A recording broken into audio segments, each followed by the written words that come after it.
শিৱসাগৰৰ ঐতিহাসিক যমুনাত 7 দিনৰ ভিতৰত বেদখলমুক্ত কৰিবলৈ সকিয়নি দিছে আটাছুৰ শিৱসাগৰ নগৰ কমিটিয়ে।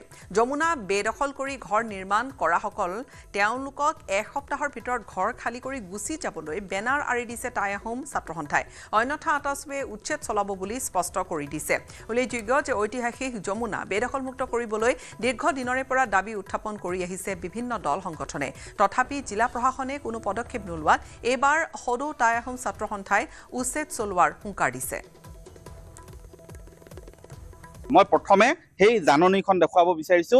এইখন হৈছে অবৈধভাৱে ঐতিহাসিক যমুনাৰ ওপৰত নিৰ্মিত ঘৰ এক সপ্তাহৰ ভিতৰত খালী কৰিবলৈ এই জাননী জাৰি কৰি দিছে, এক সকিয়নি দিছে শিৱসাগৰ নগৰ সমিতিয়ে, আটাছুৰ শিৱসাগৰ নগৰ সমিতিয়ে।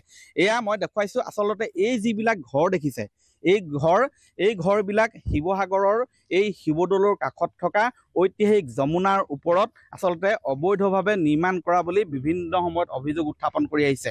এই ঘৰবিলাক যমুনা আচলতে আহোম ৰাজত্বৰ কালতে এই যমুনা খন্দোৱা হৈছিলে আৰু এই যমুনাৰ সৈতে ঐতিহাসিক শিৱদৌল, দেৱীদৌল, ঐতিহাসিক বিষ্ণুদৌলৰ এক সম্পৰ্ক আছে।